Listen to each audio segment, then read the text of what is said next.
श्री गणेशाय नमः। ओम श्री पुराण पुरुषोत्तमाय नमः।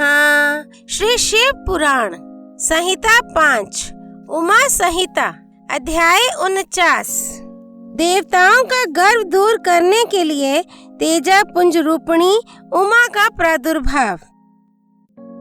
मुनियों ने कहा, संपूर्ण पदार्थों के पूर्ण ज्ञाता सूत जी भुवनेश्वरी उमा के जिनसे सरस्वती प्रकट हुई थी अवतार का पुनः वर्णन कीजिए। वे देवी परब्रह्म मूल प्रकृति ईश्वरी निराकारी होती हुई भी साकार तथा नित्यानंदमयी सत्य कही जाती हैं। सूत जी ने कहा, तपस्वी मुनियों, आप लोग देवी के उत्तम एवं महान चरित्र को प्रेम पूर्वक सुने, जिसके जानने मात्र से मनुष्य परम गति को प्राप्त होता है। एक समय देवताओं और दानवों में परस्पर युद्ध हुआ। उसमें महामाया के प्रभाव से देवताओं की जीत हो गई। इससे देवताओं को अपनी शूरवीरता पर बड़ा गर्व हुआ। वे आत्म प्रशंसा करते हुए इस बात का प्रचार करने लगे कि हम लोग धन्य हैं, धन्यवाद के योग्य हैं। असुर हमारा क्या कर लेंगे। वे हम लोगों का अत्यंत दुस्सह प्रभाव देखकर भयभीत हो भाग चलो कहते हुए पाताल लोक में घुस गए। हमारा बल अद्भुत है, हम में आश्चर्यजनक तेज है। हमारा बल और तेज दैत्य कुल का विनाश करने में समर्थ है। अहो, देवताओं का कैसा सौभाग्य है। इस प्रकार वे जहाँ तहाँ डींग हाँकने लगे। तदनंतर उसी समय उनके समक्ष तेज का एक महान पुंज प्रकट हुआ, जो पहले कभी देखने में नहीं आया था। उसे देखकर सब देवता विस्मय से भर गए। वे रुंधे हुए गले से परस्पर पूछने लगे, ये क्या है, ये क्या है। उन्हें ये पता नहीं था कि यह श्यामा भगवती उमा का उत्कृष्ट प्रभाव है, जो देवताओं का अभिमान चूर्ण करने वाला है। उस समय देवराज इंद्र ने देवताओं को आज्ञा दी, तुम लोग जाओ और यथार्थ रूप से परीक्षा करो कि यह कौन है। देवेंद्र के भेजने से वायुदेव उस तेजस पुंज के निकट गए। तब उस तेजो राशि ने उन्हें संबोधित करके पूछा, अजी तुम कौन हो।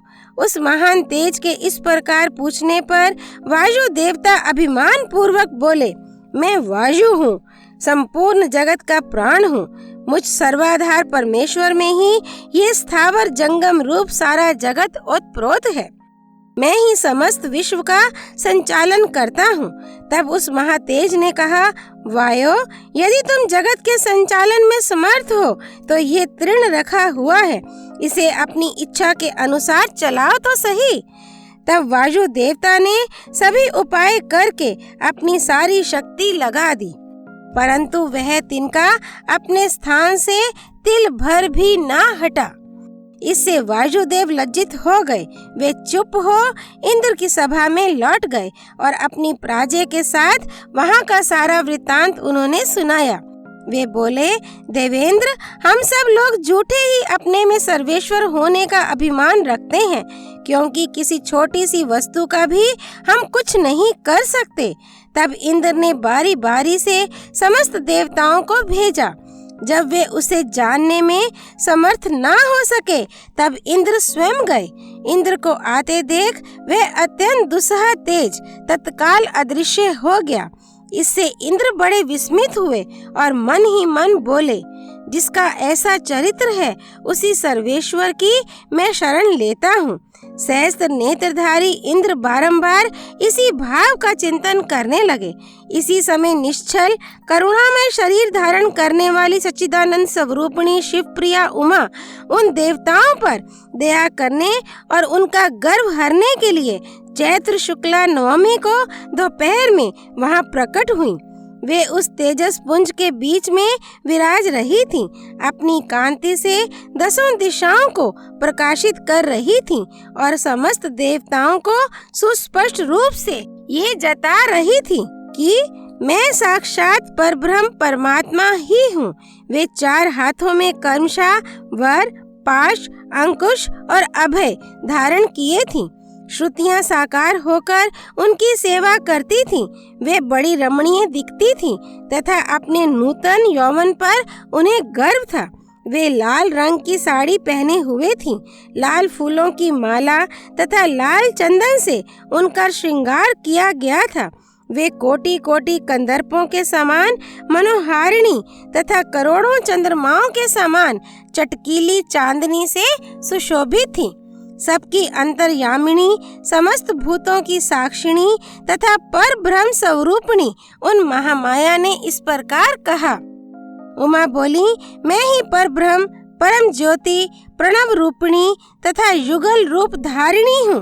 मैं ही सब कुछ हूँ। मुझसे भिन्न कोई पदार्थ नहीं है। मैं निराकार होकर भी साकार हूँ। सर्व तत्व स्वरूपिणी हूँ। मेरे गुण अतर्के हैं। मैं नित्य स्वरूपा तथा कार्य कारण रूपिणी हूँ। मैं ही कभी प्राण वल्लभा का आकार धारण करती हूँ और कभी प्राण वल्लभ पुरुष का, कभी स्त्री और पुरुष दोनों रूपों में एक साथ प्रकट होती हूँ। यही मेरा अर्धनारीश्वर रूप है। मैं सर्वरूपिणी ईश्वरी हूँ। मैं ही सृष्टि करता ब्रह्मा हूँ। मैं ही जगत पालक विष्णु हूँ तथा मैं ही संहार करता रुद्र हूँ। संपूर्ण विश्व को मोह में डालने वाली महामाया मैं ही हूँ। काली, लक्ष्मी और सरस्वती आदि संपूर्ण शक्तियाँ तथा ये सकल कलाएं मेरे अंश से ही प्रकट हुई हैं। मेरे ही प्रभाव से तुम लोगों ने संपूर्ण दैत्यों पर विजय पाई है। मुझ सर्वविजयनी को न जानकर तुम लोग व्यर्थ ही अपने को सर्वेश्वर मान रहे हो। जैसे इंद्रजाल करने वाला सूत्रधार कठपुतली को नचाता है, उसी प्रकार मैं ईश्वरी ही समस्त प्राणियों को नचाती हूँ। मेरे भय से हवा चलती है। मेरे भय से ही अग्निदेव सबको जलाते हैं तथा मेरा भय मानकर ही लोकपाल गण निरंतर अपने अपने कर्मों में लगे रहते हैं। मैं सर्वथा स्वतंत्र हूँ और अपनी लीला से ही कभी देव समुदाय को विजयी बनाती हूँ तथा कभी दैत्यों को। माया से परे जिस अविनाशी परात्पर धाम का श्रुतियाँ वर्णन करती हैं, वह मेरा ही रूप है।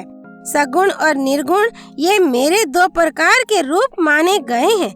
इनमें से प्रथम तो माया युक्त है और दूसरा माया रहित। देवताओं, ऐसा जानकर गर्व छोड़ो और मुझ सनातनी प्रकृति की प्रेम पूर्वक आराधना करो।